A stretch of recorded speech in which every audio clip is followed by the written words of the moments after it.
Are you a mental slave? And this is thoughts while thinking, and these opinions are mine.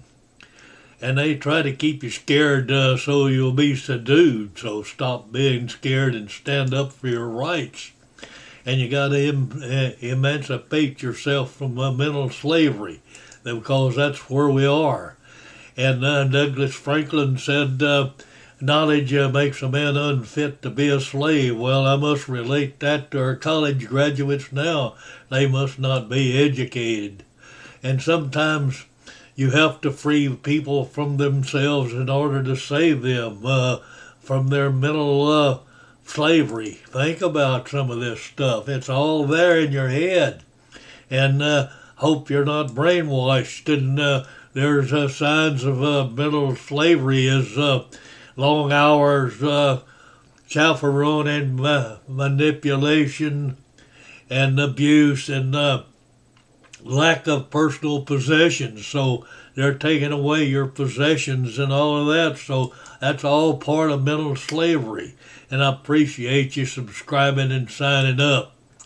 And if you really want to live your life to the fullest, you got to realize that you have the potential, and that you must be able to make people mad sometimes because you have your own life to live. They're not living your life. So go ahead and do what you need to do.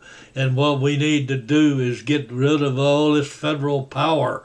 And the government is just a waste of taxpayers' money right now. Think about all this stuff. And less government means more freedom. So we want more freedom and less government. And I don't want any more help from the government. I can't afford it. Think about that a little bit.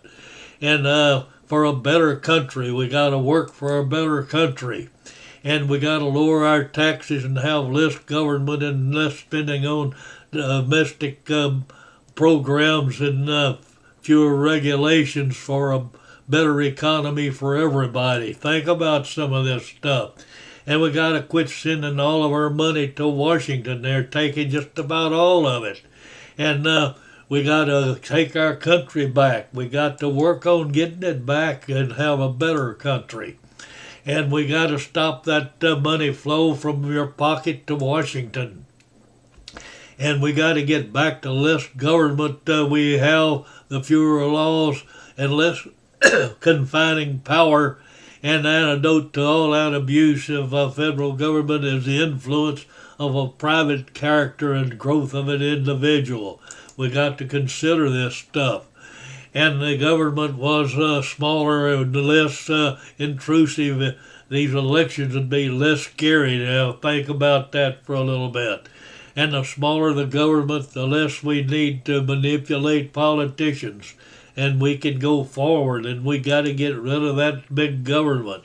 And the politicians sit there and tell you that they're doing all this stuff for you and taking care of you. Well, there's a lot of consideration to go there. And in my opinion, they're just sitting there dancing with a big shadow government and controlling your life and enjoying it.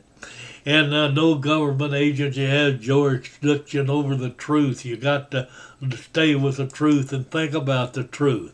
And everyone deserves a government that truly represents them. And it's hope you have a better day. And it's adios, amigos. And we'll see you on the flip side.